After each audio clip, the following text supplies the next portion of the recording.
Hello and welcome to this week's Monkey Nut Punch podcast with me, Gareth, your amazing host, and Keith. Just Keith. Just not much to say. Just Keith.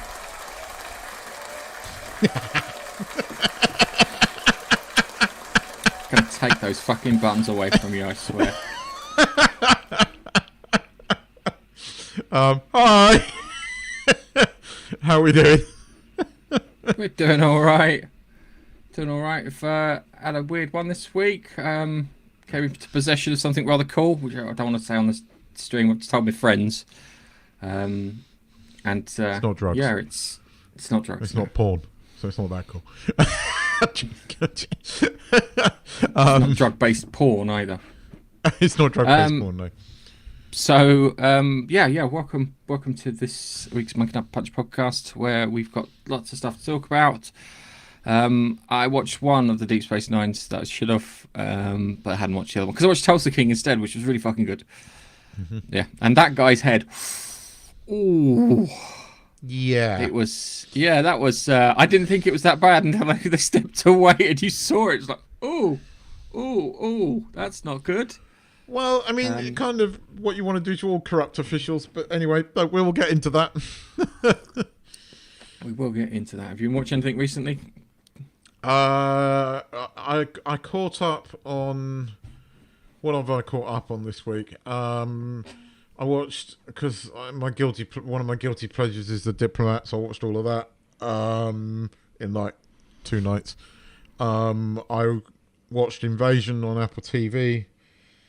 Caught up on that. South Park this week. And what else? There was one other thing. Only Murders in the Building, plus, the usuals. I haven't watched Only Murders in the Building. I need to watch that. I usually watch that Sunday morning, but usually with the missus when we have a night breakfast, but I missed out on that. Now I need to watch Only Murders in the Building. I've been watching Celebrity Traitors on BBC, which is quite good to watch. It's pretty much Jonathan Ross versus Stephen Fry. I was going to say Stephen King then. Stephen Fry. It's quite entertaining. I'm enjoying it. It's reality TV fluff. Yeah, but they've got some proper celebrities in this. Yes. I mean, Imelda, what's her face? What's her name? British actress is in there. Stephen Fry, Jonathan Ross, Alan Carr. I mean, there's some proper celebrities in there this time round. Which I find interesting. I think they're all having quite a lot of fun by the sounds of it. Yeah. But yeah. I've just realised in the YouTube chat it crowns who's in first and who's in second. I'll make it easy when reading the comments back later. It's been a week. I'll be honest with you. It's been a week. So let's get on with our first one, shall we? Let's have one of these. Well. As speculation swirls about Doctor Who's future, executive producer Jane Tranter has stepped in to calm fans and push back on any claims that the show is too woke. Speaking to broadcast, Tranter said that the next step of the series depends on BBC Studios and Disney Plus, not Bad Wolf Productions, and that any renewal decision will be financially and algorithmically driven. Addressing cultural criticism, she defended the creative direction. All we can do is tell stories that reflect the world we live in, not just for some of us, but for all of us. That's wrong. You've done it the other way round. You've done it for a very tiny percentage, and your viewing figures display that very tiny percentage. You're doing it for the few and not for the many. The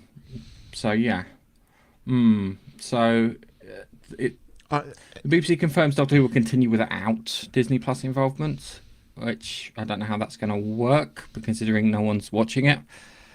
And they wanted the back catalogue of Doctor Who for worldwide broadcast. That's what they really wanted. That's the only reason they paid for it. Same reason that they paid for BBC involvement in the first place, because they wanted Bluey, because Bluey is a big fucking thing on streaming, because kids love watching it and will love watching repeats of Bluey. And it was like a case of, well, the Doctor Who's good too, and the back catalogue's quite good, so why don't we use that? But I don't think they've given them the back catalogue.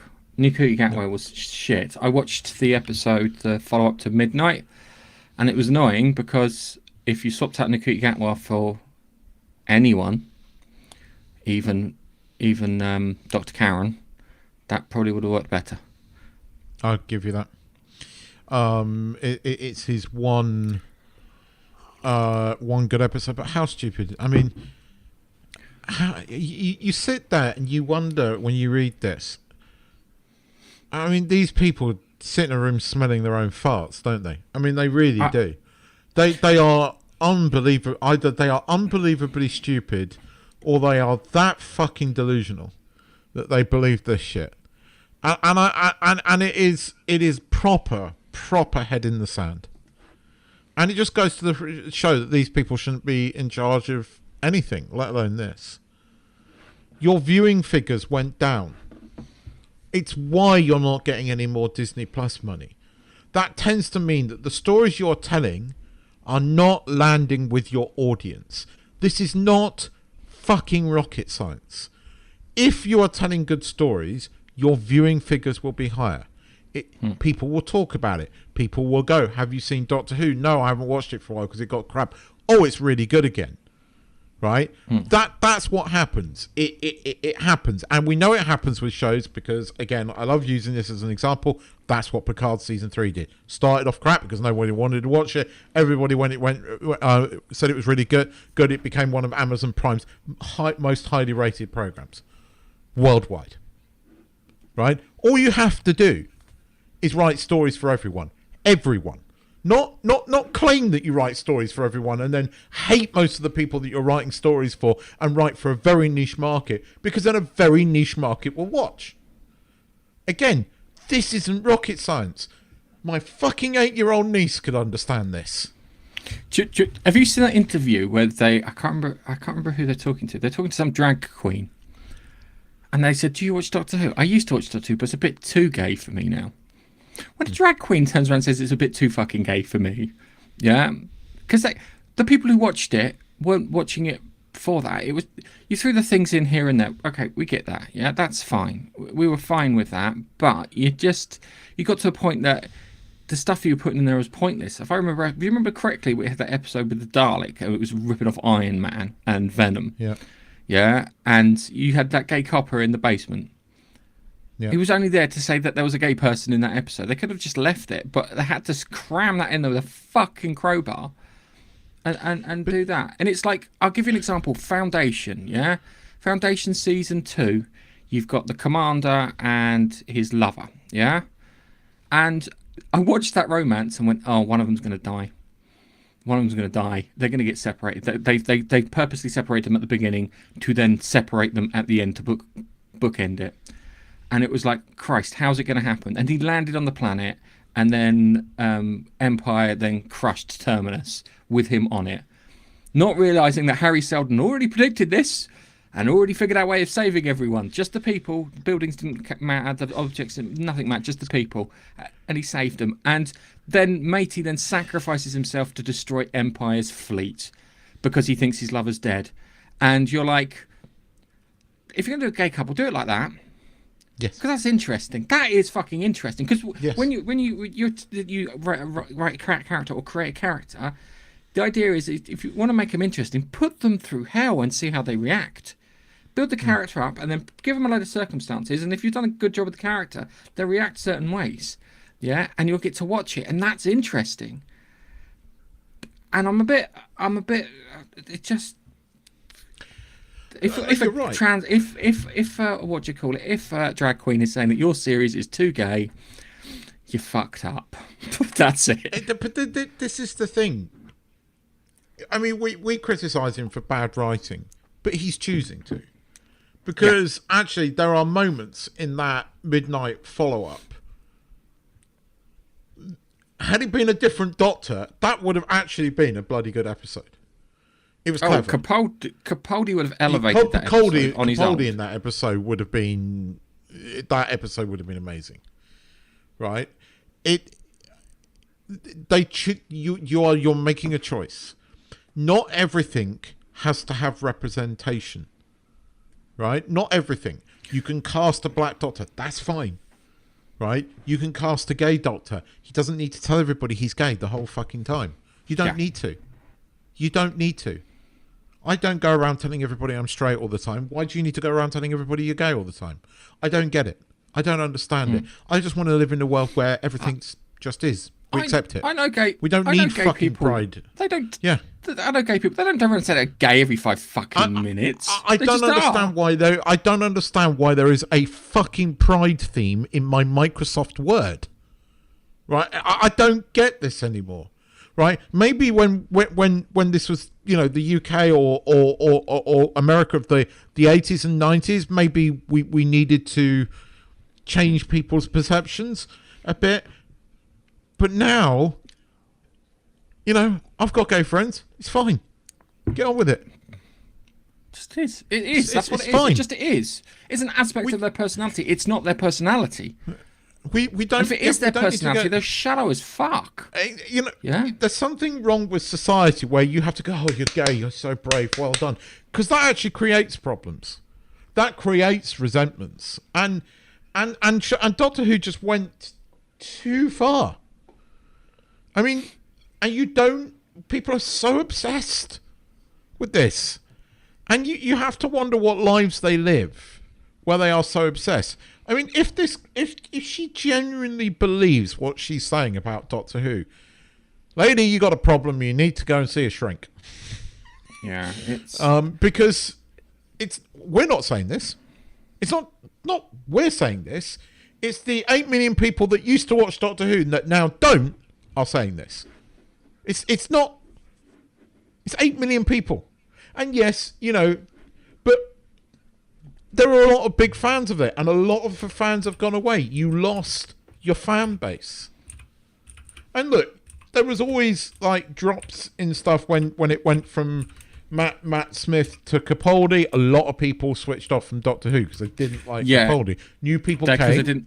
They didn't like the idea of an old man because they had this dashing young hero, and I get that from like the younger female audience perspective. Yep. I grew up with Doctor Who. Doctor Who was always an old man. He was always supposed to be like your crazy fucking uncle. He was closer to Doc Brown than Matt Smith and David Tennant. But it didn't lose that many, right? It lost a lot when it went to a female Doctor. But again, actually, early on, I said I don't have a problem as if it's the right actress.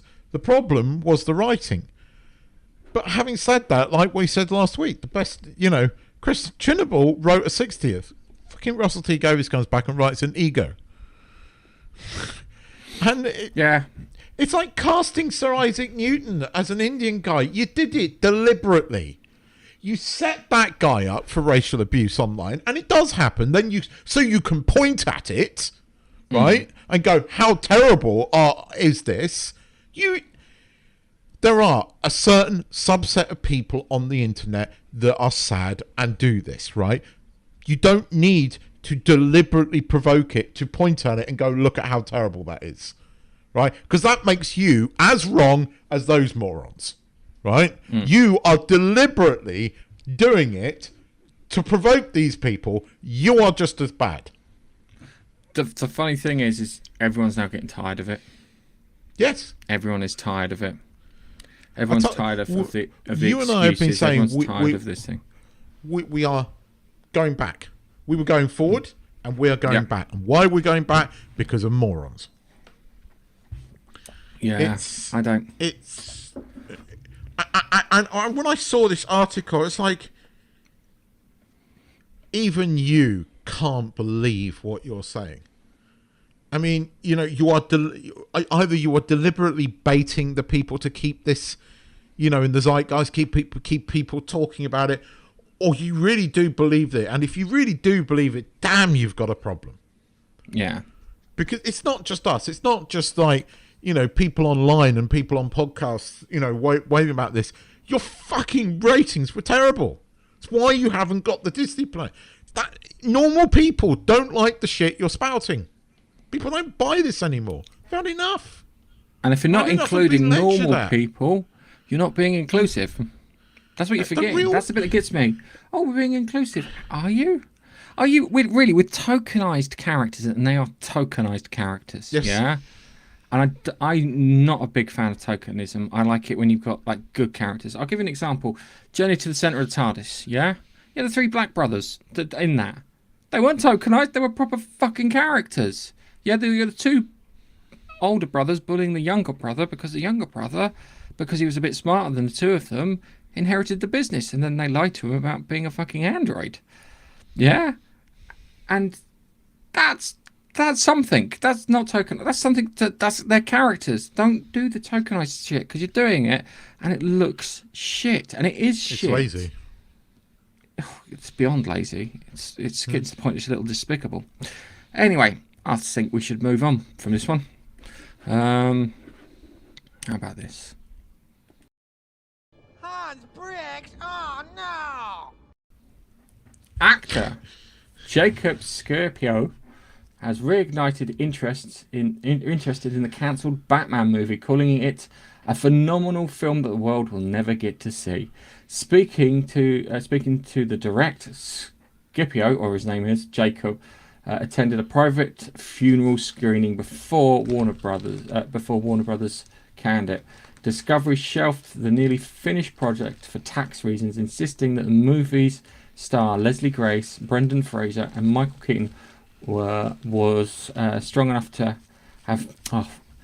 Basically, thought it was a good thing, and I've lost the ability to read, and I need to put old man text on my screen. So, this is the actor. So the directors, I saw the directors had an interview with Drinker. Yeah, ages ago when it was cancelled, and they were like, "I'm quite glad it was cancelled. It wasn't very good. It saved our careers, kind of, by not putting this out." And I think that this might be the way forward if it was this shit. I've always hoped that somebody would leak it online. Yes. And it's one of those things that's now become a legend. And part of the problem is it had Michael Keaton's Batman in it. Right? And that's why I've always wanted to see it. I've always, I'm not a fan of the Flash movie. I love Michael Keaton's bits in it. Because, that's the Batman, the gothic Batman that I grew up with. Because it was either that or, what's his face, West. Right? And, those were the two Batmans. This was the gothic Batman, the dark Batman that I grew up with. So for that alone, I've always been curious about this movie. Don't get me wrong. I know it's fucking terrible. Although, it could be ironic that it actually could have been really good, and Warner Brothers were a bit like these fucking idiot Doctor Who producers and didn't know what was good when they had their hands on it. I think it was probably terrible, but I've always wanted to see what Michael Keaton was doing in the film, and see him in the suit again. I don't know. It's one of those things that's just gonna, because they shot the entire film, there has to come a point where this film, somebody's going to find it. There's a copy of this film that exists, right? Let's face it, there is a copy of this film somewhere. They did not delete on a hard drive all somewhere, of it. Yeah. I hope one day we get to see it. I think it will be that bad, but I hope one day. If you're anyone out there, leak it. True. It's part of me is like, kind of, they were planning on rebooting the DC universe as it was, so they should have. You know what they should have canned? They should have canned that fucking second Joker film. Yes. They could have done that. The second one is first one's genius. I don't know why, and it's because I know what it was. It's because they attracted the wrong audience. The wrong audience enjoyed that film for the wrong reasons. Well, I love the way that's like, kind of, no, there's no wrong audience. You've just found an audience. Yeah, it's you don't get to pick and choose your customers. It doesn't work like that. Yeah, because the customers you keep choosing aren't fucking there. They don't exist. You're under this impression that you're in the majority, and you're not. Sorry, guys, you're not. And maybe with this Batgirl film, I was say Batman film, it might get released, but I imagine it's going to be like 10, 15 years down the line when we've all kind of forgotten about it. It'll be one of these things where all of a sudden I get a mad random text message from you. Go, guess what, Gareth? Because remember that Batgirl film? I go, what Batgirl film? The one we talked about in the podcast years ago. It's been released when it's been devaulted, or whatever they call it. It's in a vault somewhere. It's in a vault somewhere. Is. Oh yeah, no, it's stored. The problem is it's in a vault somewhere on a hard drive. It used to be on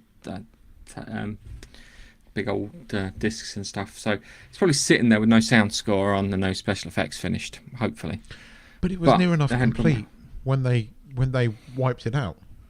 I mean, it was near enough complete. I think most of the special effects shots had been done for it. It wasn't far off release. I mean, it hadn't got the trailer out, but it wasn't far off. So yeah, I mean, it's a shame. But you know, that's what Warner Brothers were going through. Anyway, I just thought I'd put that in there because it was an interesting little snippet. Yeah, it was. Oh well, if you're going to talk about women in films.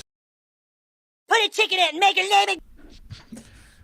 Netflix has finally confirmed the episode lengths for Stranger Things Season 5, Volume 1, and the Duffers aren't backing down from their epic runtime tradition.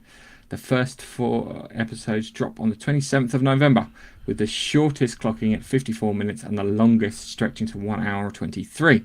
Volume 2 lands on Boxing Day, with the final batch arriving New Year's Day, promising a holiday season farewell to Hawkins. So, the first one, so the confirmed runtimes we got, I think, episode called The Crawl, 1 hour 8 minutes, which I think is number 1. The Vanishing of, I don't know if it's Will Byers again, 54 minutes. The Turnbow Trap, 1 hour 6. The Sorcerer, 1 hour 23.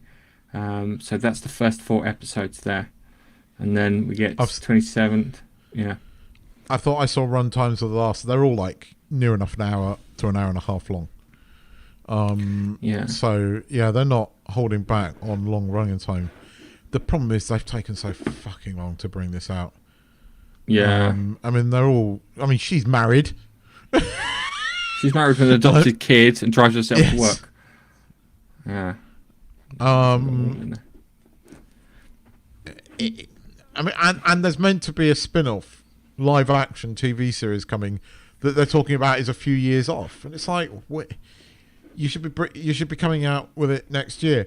You know, it is absolute horseshit that because it's a streaming, you have to wait 2-year gaps. I mean, fucking hell. I mean, I know, again, guilty pleasure, but I kind of like it. Season 2 of The Diplomat was on last year. I think it's 7 or 8 months, and we got season 3. Right now, that was partly down to the writer's strike. We'll have season 4 next year, and they're turning it out every year, right? What's his face? Paradise. We're going to get season 2 of that January, February next year, right? And that has special effect shots and a fucking great big sound score, proper orchestrated sound score. I might point out, right? It's bullshit that you can't do this. I mean, fucking, was it 4 years since Stranger Things 4? It's certainly. I mean, I think it's definitely. I think it is 4 years. It might be 3 years. I think 3.5. Been a fucking off. No, because it came out on Halloween, didn't it? They did the same thing. They released like 4 episodes, didn't they, or 5 episodes? I can't remember. And then they released like the final episode. It was like 1. This gap. Netflix either release 1 a week or just drop the fucking lot. Don't do this like, you know, part 1 in thing and part 2. Just drop episode a week. Like, you know, everybody else does these days. I mean, it was bloody annoys me. May 27th, 2022. So it was 4 years. Oh, no, 3 years. Sorry, math bad. Yeah, there you go. I mean, it's ridiculous how long it's taken. And then Volume 2 follows on the 1st of July. This is the big problem with streaming. It really is. And it shows probably more with Stranger Things because you had kids and they age. Yeah, and it's all right when you've got adults and they're like 20, 30. That's fine. 30, 40, fine. But, yeah, this is... well, it'll be finished. Hopefully it'll go on a high note. I wonder what 80s track will be listening to on repeat when this one comes out. I've got a feeling it's something Journey. I was what's some Journey track, wasn't it? Oh God, I've forgotten her name. I remember her name too, and I can't remember her name. I can picture her too singing. I know Heathcliff. I know the track. Oh my God, what was her fucking name? But yes, but you forget what Kate happens. Bush. Kate Bush, there it is. Yep.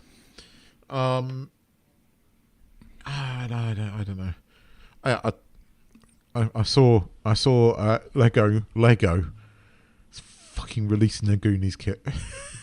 It's like, you're just taking my money. There's a next gen kit coming, and it's the Enterprise D, right? It's just like, take my money, because it's the original. Like, and then it's like, Goonies kit. It's like, I am running out of fucking space here. I keep creating space because I know it's like gonna have to have the next gen kit. I can't not have that. I watched Goonies this week actually. I love that film. I forgot how 80s movies were really tight, and they always edited it down so it was no wasted time. Which I love. The rumor is it's the pirate ship, but I mean it's the Goonies. It's like one of my favourite movies of all time. Which is ironic, I know. Truffle Shuffle, shut up, I know what you're thinking. But he's a Hollywood lawyer now. Film. I know. I love that film. It's one of the films of my childhood, and it's still good. It's a great film. It's just a great film. And God, if you want to feel really fucking old, and I think I've included it, actually. All right, no, we'll talk about it in a second, because I did include the story. Because talking of feeling fucking old, Gareth. Say, hold up, wait a minute, something ain't... After 40 years after the original Back to the Future hit theatres, Michael J. Fox has opened up in his memoirs, Future Boy Back to the Future, my journey through the space-time continuum, about his surprising truth. He hated driving the DeLorean. While the car became a pop culture icon, Fox called the car shit, with performance and uncomfortable interior, and the props left him bruised and battered.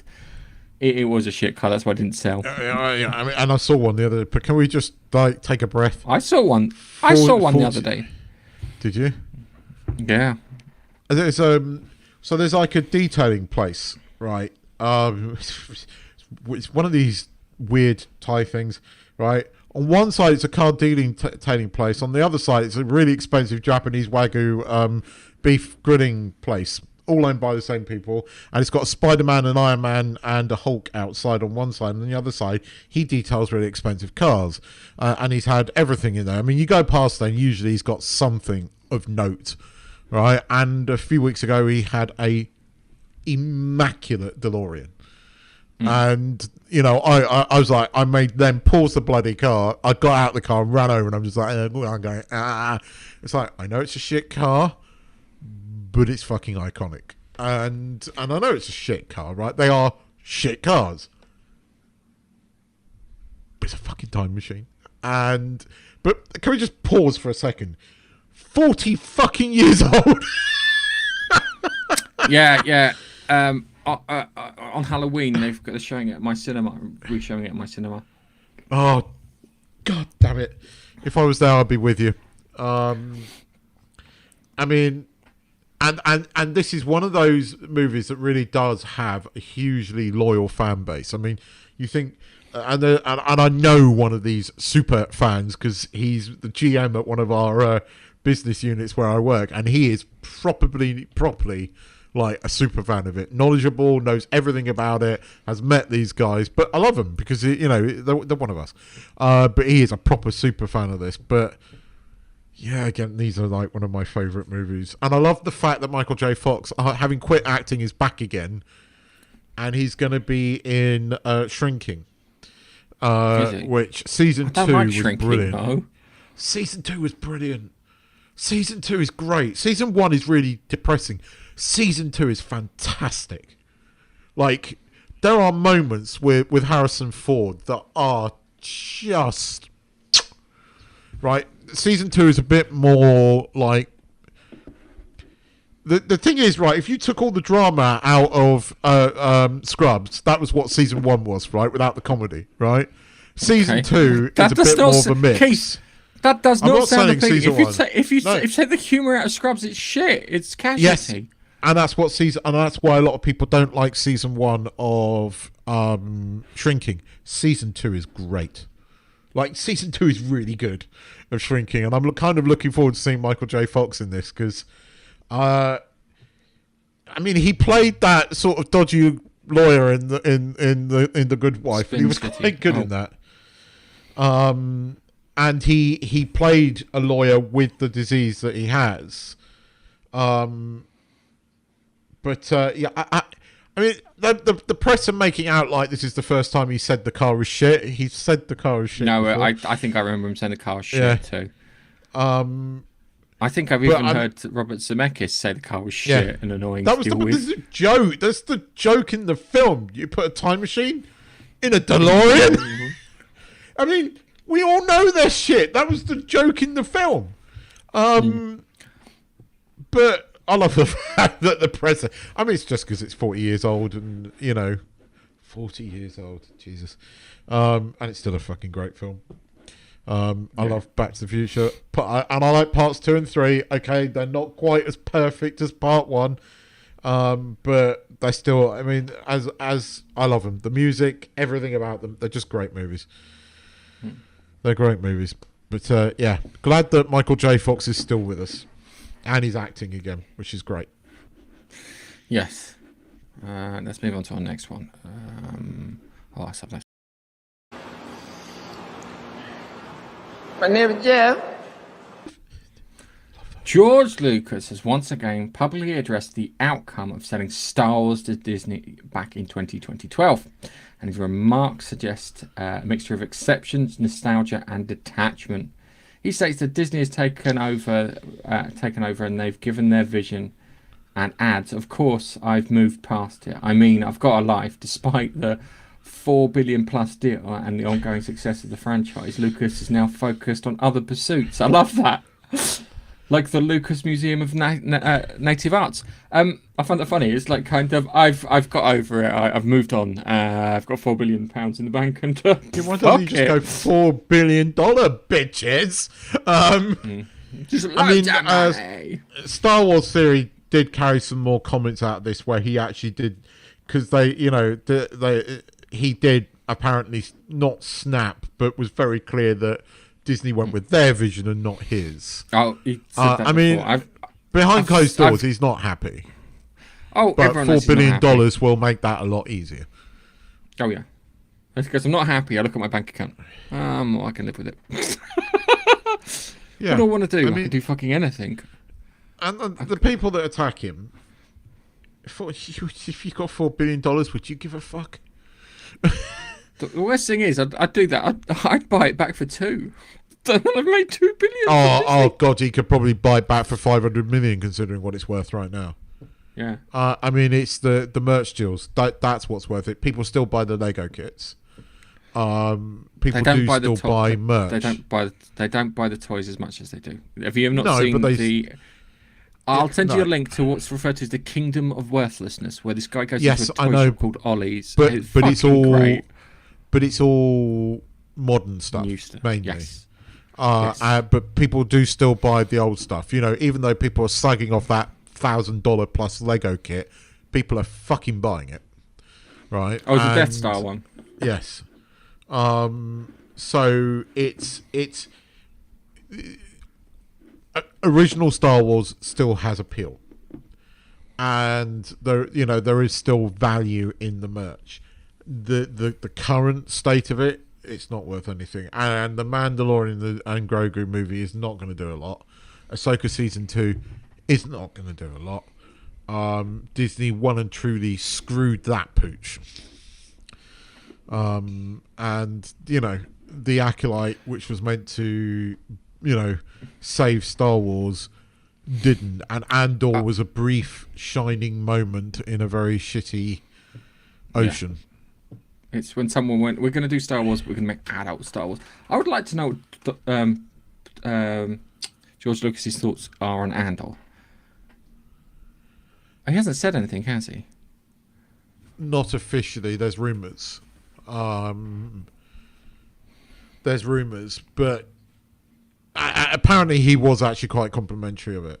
I mean, even bloody Theory had to wind back what he said when he actually, you know, I don't know, he must have been going through something at the time, because he actually finally watched it when it's quite good. I mean, it wasn't perfect, but there were moments in that were just... If you're a fan of the original movies, there were great moments in that. Just great moments in Andor.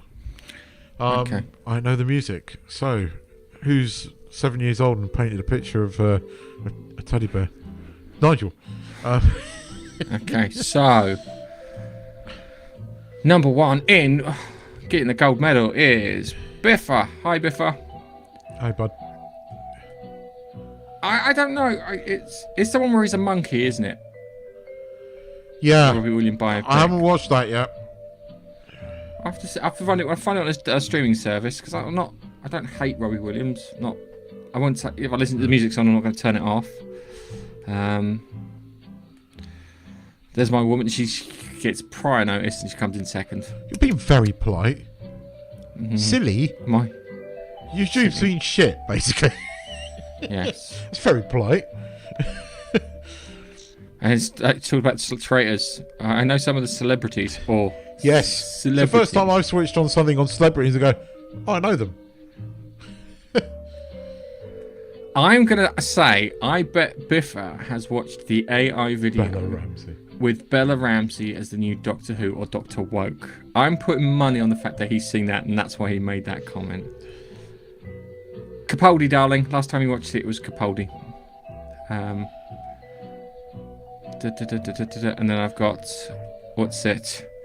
Gareth looks different. Oh no, no glasses. Yes, I'm not wearing glasses today. Hang on. Hi, Laurie. Oh yeah, hi Laurie. He's wearing contact lenses. Yes. Microsoft almost split apart for being a monopoly. They installed Pride themes and all of a sudden the breakup was cancelled. Yeah, it's not as... Right, hang on a second. Have you heard about the Xbox X ROG Ally? Go on. So, they touted it as a portable Xbox, yeah? It's like a little kind of, you know, the Steam Decks that you can have so you can do portable gaming, 1080p, battery hours, about 2 hours. You can plug it in, use it as a desktop, etc. Yeah. Here's the twist: you cannot play any Xbox games on it.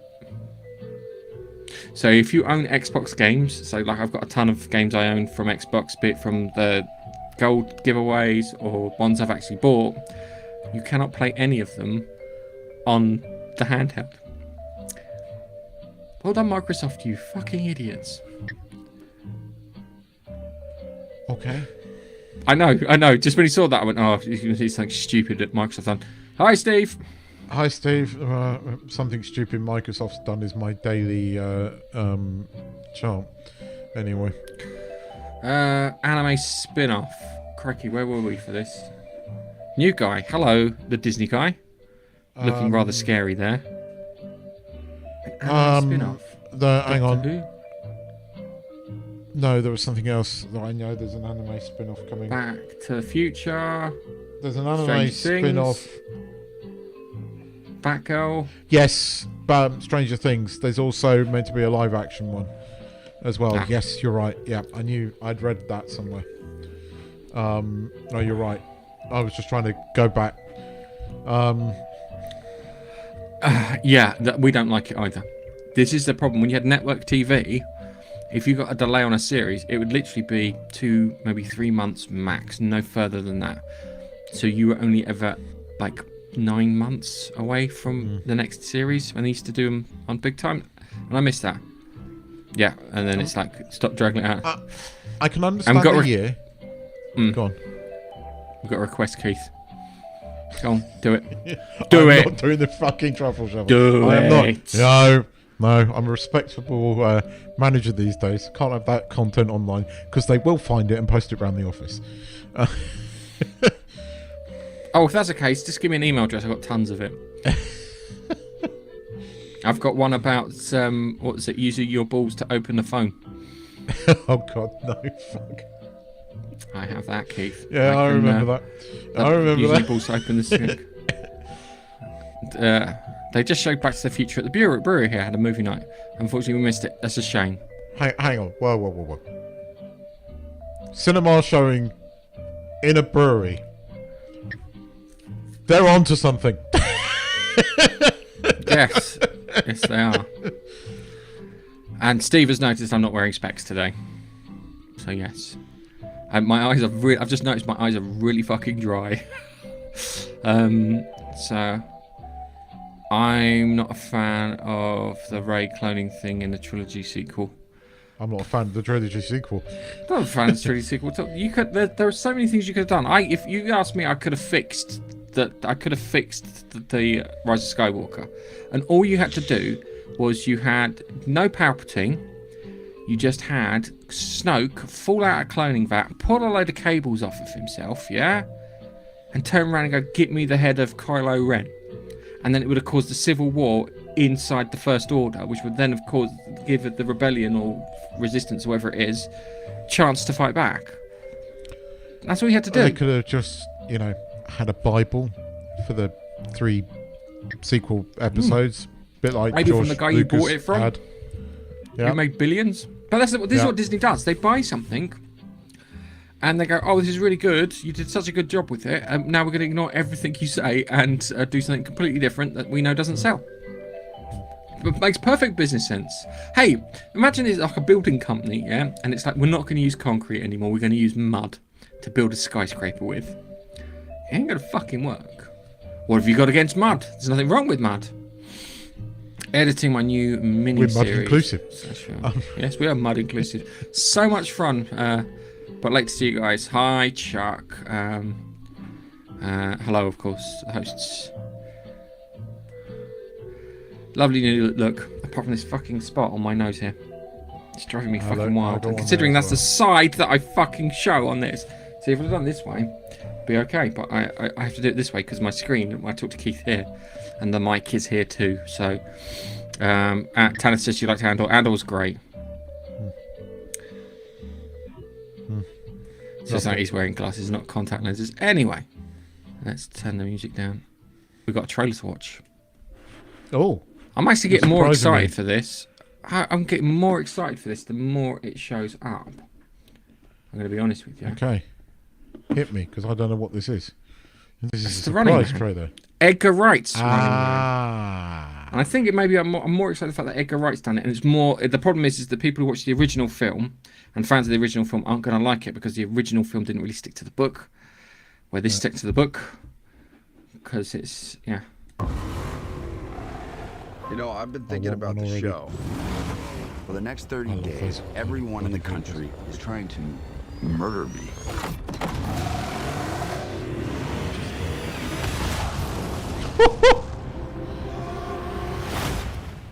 And it's crazy, right? People on these games never come back. We have no choice. We need money for a doctor now. Welcome to the Running Man. Contestants will be hunted for 30 days. Anyone can kill you. Hunt them down! Survive, and you will walk away with $1 billion new dollars. I always thought this was fake. Oh, shit! Feeling pretty real now.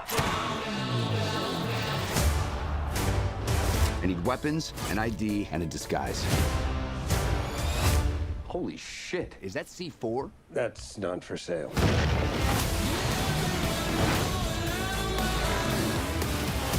I want one. Don't you get it? This game is rigged. I got a grenade! Back at you.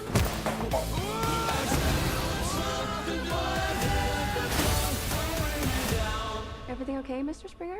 Yeah. You know why they cheered for you down there? Go, go! If you can survive against those goons, so can they. I'm just trying to get back to my family. They're here.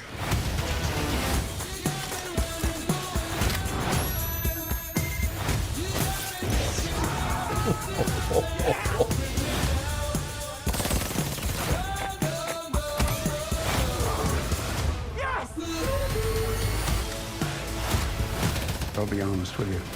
This I can't just let you win this game. I know. actually really The more I want to see it, the more I'm getting excited for it. And it's Edgar Wright, so if I just turn and said it was like Baby Driver levels of kind of entertainment, I'm still gonna watch a good film. Not a great film, but a good film. Yeah, right. I think it's probably more Edgar Wright's, because he's got a nice, interesting kind of directing thing. So yeah, there's my next cinema trip. Cool. I've got a cinema trip to look forward to. I've got Big Trouble in Little China Wednesday. Just a load of John Carpenter films on at my local cinema. I fucking love. I forgot. Everyone talks about Steven Spielberg in the 80s. People forget John Carpenter. Yes. John Carpenter, loads of films, all good films. Yes. I think he only when he got to, what was it, Ghosts of Mars, that he was like, maybe I should give it up. He's a big gamer too, which I quite like. But yeah, it looks good. It looks like it's following the book more. It reminds me of that Hunted TV series on Channel 4 in the late 90s, which was a good one, where they had 30 days to avoid that, and they had people tracking them down and whatnot. I think the masked fella, the one he throws a grenade at and then he kicks it back in the shaft, I think that's Lee Pace. Yeah, okay. And I quite like the idea that Lee Pace is comfortable enough to be in a film and not show his face, but still be in the film. He's a big fucker, Lee Pace, isn't he? I mean, Yeah, you he see is that. a big fucker. You do see that in What's Its Face. Foundation. He's a they make him fucking take his top off loads. Do you know what I find funny is it's what do you call it? It's what I find really funny is the Jason Momoa version of Cleon that he was last time before the crazy version of Dusk took over. Yeah, because he was Jason Momoa. It was literally he was channeling Jason Momoa all the way fucking through. It's genius what they did there, because you hate him season 1 and 2. Season 3, you are cheering him on, and it's like, how the fuck did they do that? And that actually shows how good of an actor Lee Pace is, actually. Yeah, not at first. When he discovers the thing about the android, and he's really rude to Demoiselle. Yes. And then when he figures out what's happened and everything that's happened, and she's the last one, this, that, and the other, he changes his tune, and that's when you like him. And then he kills the weird cult leader. That was good. I like that. It's got better, and that final episode you alluded to in season 2, that was a bloody good episode. And season 3, I mean, the effects are impressive. Some of those, so like the superstructures, massive. I quite enjoyed Foundation this time round, and I am looking forward to season 4, of which it has got, by the way, which is good. What do you want to talk about then? So, shall we do Tulsa King first? Let's do Tulsa King first. It's picked up. It's kind of got into place. I can see little threads and stuff. I think he is actually going to use the bomb maker to kill Robert Patrick's character.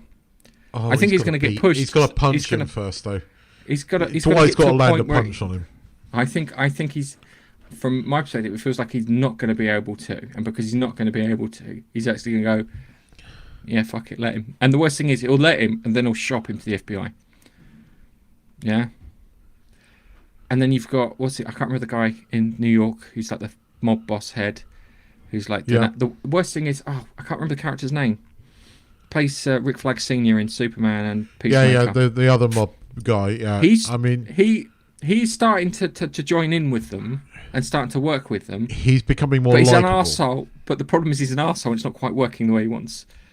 He is trying to join in. He is trying to work with them, but because of his arseholey nature, he's not quite there. Oh, I can't remember the fucking character. But I think that's obviously the FBI and Dwight's guy at the end of the episode that surrounds the car. Because obviously he picks up on the fact that he's about to he's getting to the point where he's going to make life difficult for Dwight. So either he's going to get killed or he's going to get shut up for some reason or another. But I'm waiting for Samuel L. Jackson to turn up because I know he's coming. Right? They should never have told us. They should have kept it a secret because you're like every episode. When's Samuel coming? When's that motherfucker? And if he does not come onto the screen and says that, he's got to swear. It's kind of, like almost like the first line out of his mouth is going to have to be motherfucker. And I bet you it will be something like that. But I'm enjoying Tulsa King again. As I said, I think this is Stallone in his element. I like what he says to the kid, in the car in this episode. Robert Patrick's character needs to get punched at least once. I mean, think his son is going to turn on him for the woman. Yes. Yeah. I think that's happening. So I can't remember her name. She's the lady who looked after the horse, the wild horse, and now works in the bar. I think he's going to turn on her for her because he likes her. She likes him. And that kind of be nice because I think he might join them because underneath he kind of comes across as a good person sort of thing. Yeah, they are beginning to show a side of him that is like he's treated badly by the dad and blah blah blah. So there is a bit of that. Frank Grillo, thank you, Disney guy. Frank Grillo. Is the cab. So you're obviously watching Tulsa King. Yes. But I love it. It's just Stallone was almost born to play this part, and he does it so bloody well. And I like the thing about this guy that creates these. The Sheridan isn't his name or something. The guy that creates these series, he sets them around a main character, but he creates really good supporting characters. Yes. I mean, I know you don't like the Landman that much. I quite like Landman because I quite like the main character, and the supporting characters are a little bit nuts. And I'm looking forward to season 2 of that. But had to choose between them, I'd pick Tulsa King because again, there's more likable characters in this. I love the guy that was in Silicon Valley, then in Spider-Man as Peter's teacher, and he's now in this playing a slightly less sarcastic version of the character that he was in Silicon Valley. But I generally I like his character in this as well. I liked him in Silicon Valley because he was truly a sarcastic bastard. But I do like him in this, and I kind of like last week's AI thing. That was funny. And then this week, I don't quite get how Robert Patrick walks in there and smashes up the thing and gets away with it. Well, I think I've got to watch that bit again. Yeah, it's because he's got the police and bits in his pocket, and that's the thing, and he's demonstrated it in front of everyone else. And if the other character who was also running for it stood by, could have made something of that, and it could have been better. So I've got a feeling that that's now going to play into it a bit more. I can't remember his bloody name. It's annoying. I can't remember half the cast's names. It's driving me nuts. I only recently watched it too. I can't even remember the actor's name. He's in like the Arrow and whatnot. And I mean, but the inspector guy who was clearly dodgy, right? We only meant to scare him. Oh my god! You crushed his fucking skull. I thought he just knocked him on his ass, and they were going to have to call an ambulance. Yeah, and then when it cuts back, you heard the splat body, noise.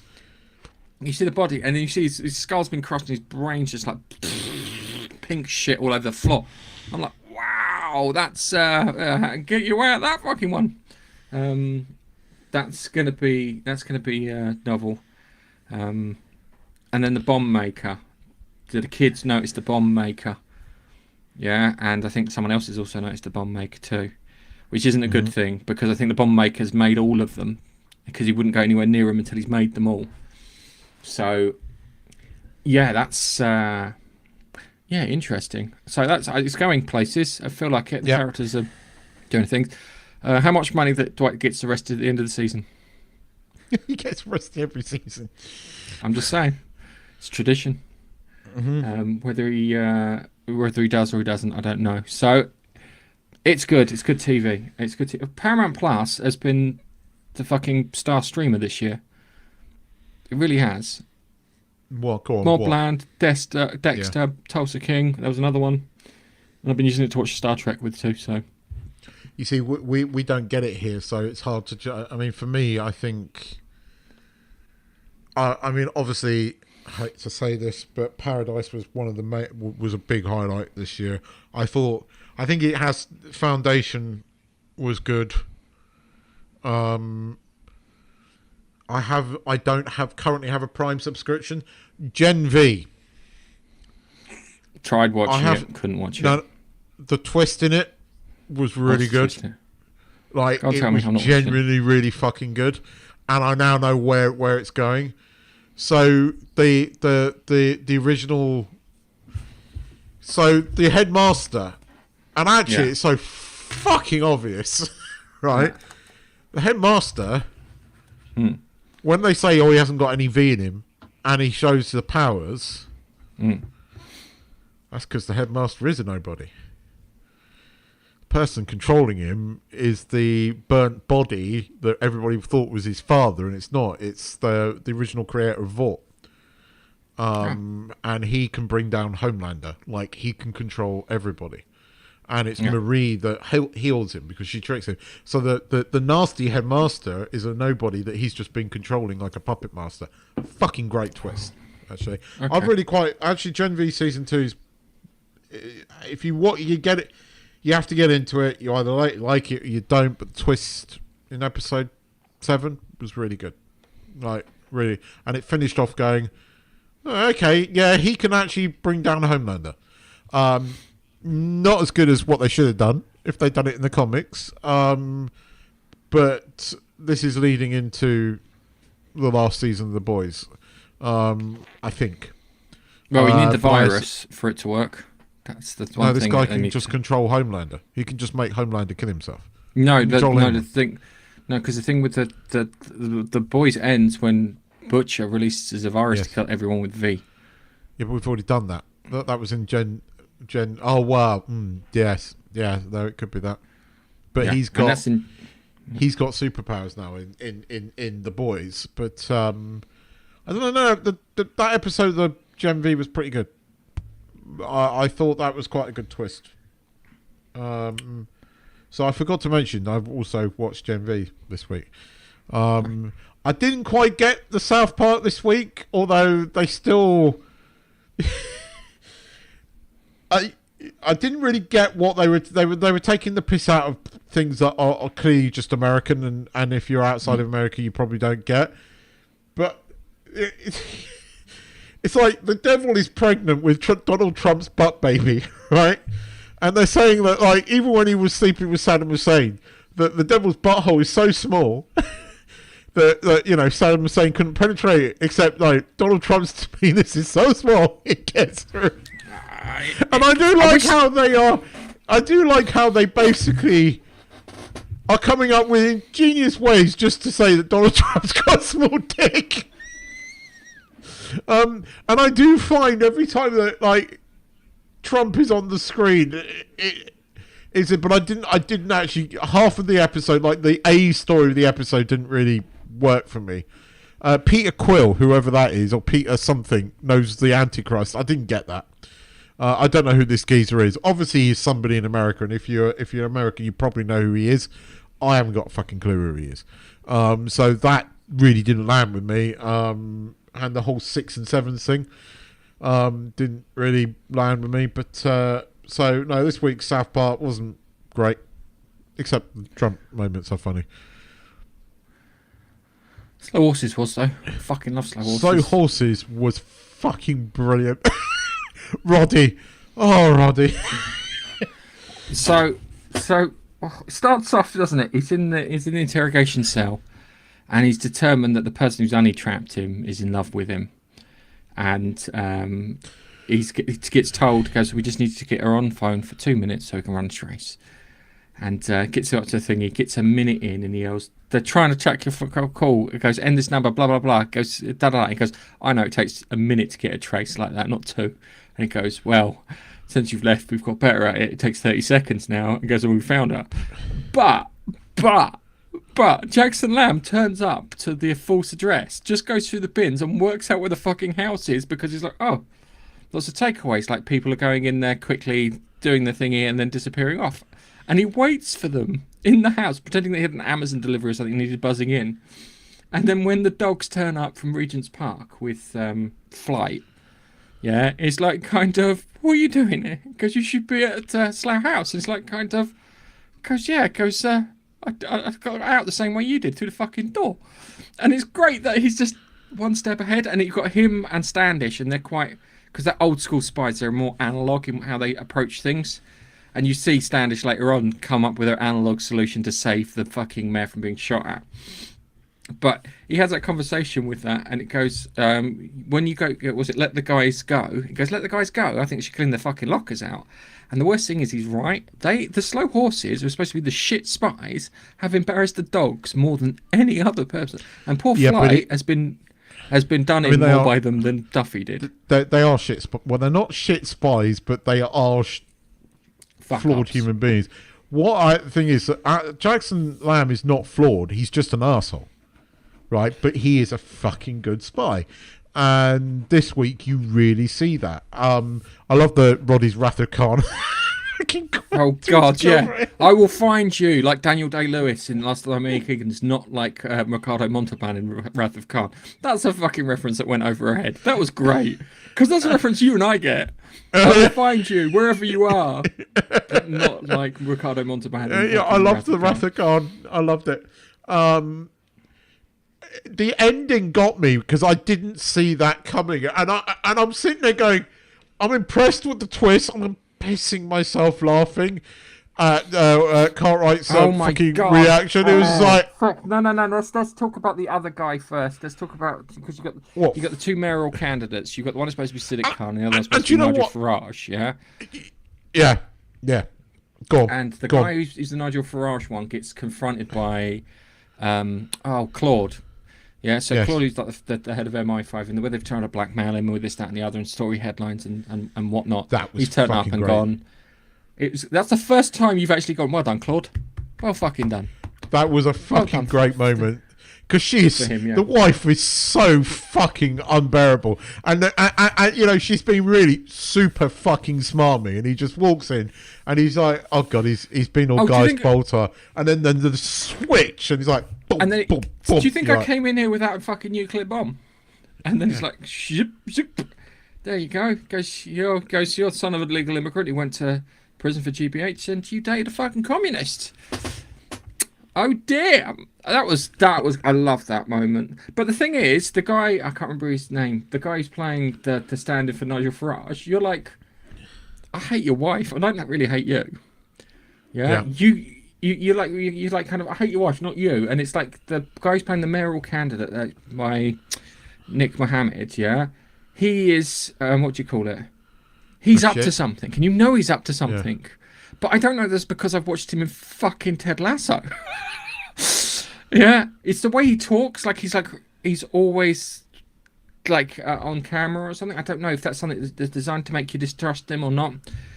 But you had Ko and River turn up to the Nigel Farage stand-ins kind of rally, and they're going through all the bits, and they're finding people taking cocaine and this, that, and the other. And Ko manages to track down the guy to the alleyway, and he's like standing over, watching over him. And then Nick Mohammed, the Siddiq Khan's like press secretary, steps in, and they have an argument and whatnot. But while that's happening, Standish and Shirley have come across the guy who's actually trying to do the assassination in the kind of town hall in London, and Shirley, being small, but how can I put it? Very tenacious, I think is probably the best way of describing her, yeah? She's gone in there flying at the guy, yeah, to try and get him. But she's like, I can't get through the door. So Standish goes, all right, fair enough. I'll get him off stage. So she gets a water bottle, goes, why'd you hate fucking motorists, you prick? Lobs it at his face. And I just love the way that she just, because she's old school spy. So it's like, how do I get him off quickly? Yeah. And it's like, I go, give him a clear threat. And then Shirley then attacks the gunman very crappily because she's small and tiny. And I think she's had a haircut so she can look like the stunt man who's standing in for her. Because this season she's taken a pounding, like a beating, a proper like fisticuffs beating.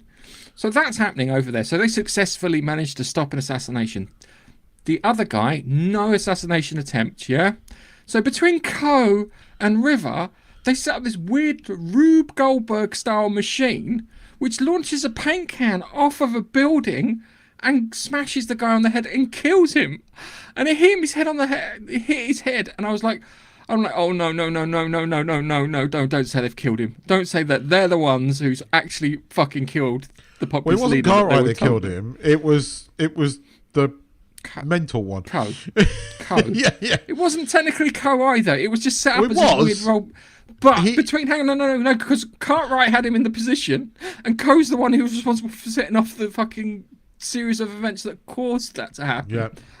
Just because I watched it in his head, and I went, "Oh, just say he's injured, and then it cuts to him on the floor, his head's bleeding out, like, "Oh, fuck me!" And it's like I can hear fucking Jackson Lamb just fucking laying into the two.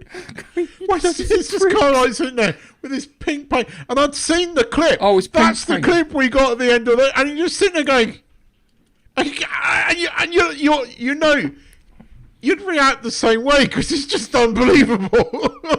Yeah. Cartwright's just like, and you know what's going through his head? It's like, Lamb's gonna kill us. Lamb and fucking Taverner, the two of them are going to be like kind of. But the worst thing is, it's going to play into the hands of the fucking terrorists, yeah, and what they're trying to do for their destabilization routine, which is the bit that they're going to get grilled over the worst. And I'm just like, oh my god, how the fuck can you fuck that up? And it's like you watched Standish with the fucking crap way of throwing the water bottle, which worked, and Shirley with her I can't take the guy on to save my life, and they still managed to succeed. And somehow these two, through a series of misfortunate events, I've killed the guy. And I'm just like, I watched it and I thought, no. And then the tape recorder recorded the whole thing too. And it's like kind of, I think the tape recorder's recording. And he picks up, I think the tape recorder's recording. Shit. It was really good. I enjoyed the fuck out of that. Yeah, no, Last I did week as was well. a good one, and this one was a really good one too. And I just, it's such a good program to watch. This was one of my favourite episodes, I think, of all of them. It was brilliant, brilliantly done, brilliantly written, brilliantly acted. Just, I mean, and Claude's moment is great. That's one of my favourite moments. That and the killing of the guy, because it's just the reaction afterwards is so funny. And yeah, Claude's takedown of the god awful Pressburg, because you know there are so many people in the press that are exactly like that, and it's fantastic. I mean, it's just such a brilliant smack, and you know, you think he's the bumbling idiot, and he is playing a version of Bolter. He is, right? He is, but underneath he does have political ways of dealing with things, if that makes any sense, because he's not a spy, he's a politician, and that's the big difference between them. So when he do spy stuff, he's clearly out of his depth. When it comes to politician stuff and stuff like this, he knows what he's fucking doing. And then when he's got the spy mechanisms to help him, that also goes right. I have no idea how Flight's going to keep her fucking job at the end of this. She's not. She's going to end up in the. She's got to end up in Slough House with the others. She has to end up in Slough House with the others because she's such a fuck up. And it's not like with Duffy, where Duffy had his head caved in. He's still in a coma apparently because they dropped a line. Yeah, they did. So yeah. I mean, and it's the thing that I mean, she is, but she also has you can tell that she respects Lamb. I mean, she thinks he's an arsehole, but she knows he's a bloody good spy, and she respects that bit. She respects that. And the fact that he is trying to do good, even though he's a complete arsehole, he is actually trying to save the day. You can again tell that she respects that. He's such an anti-hero, but he's fucking brilliant. And I knew what was going to happen when the lass was escaping at the end. I absolutely knew it, right? I knew Lamb is going to be there and he's going to open the fucking door. And even when it happens, instead of going, oh, that was predictable, you're like, yes! It was. I did like that. I knew it was going to happen before it did, but it was brilliant when it did. And the comment when he gets out and he just comments, because you fucked up and I fixed the day. It's like, he's got a point. You should have had someone, should have been one of you there and one of you there, but no, he couldn't do that. Yeah, he's right. He knows what he's doing. Even Standish knows what she's doing. I said because they're old school handlock and that. Okay, I think we're done. I think it's time to wrap this bastard up. Are we going to do DS9 next week because you only watched one of the episodes? Yep. He's just come out the link. Okay. He's got cock and balls now. What? It's the truth. What? Odo's was given a set of cock and balls by thingy, and they're like kind of we're punishing you by making you solid. And it's like this is amazing. That's how I would have written it. Yeah, which would have been funny. Now, anyway, a little bit of housekeeping, and because the clocks go back for you next week. For me, yes. So we might be on a little bit earlier if I can persuade him. For some of you, where I don't know what the fucking clocks never change here, so I don't know what it's like in the US. It might have already gone back. Yes. Anyway, thanks for watching. Thanks for all the people in the comments. Always good when we have people commenting because it makes it feel like we're doing this for a reason. So thank you very much, and we will see you next week. But have a blast. Bye-bye. And bye-bye.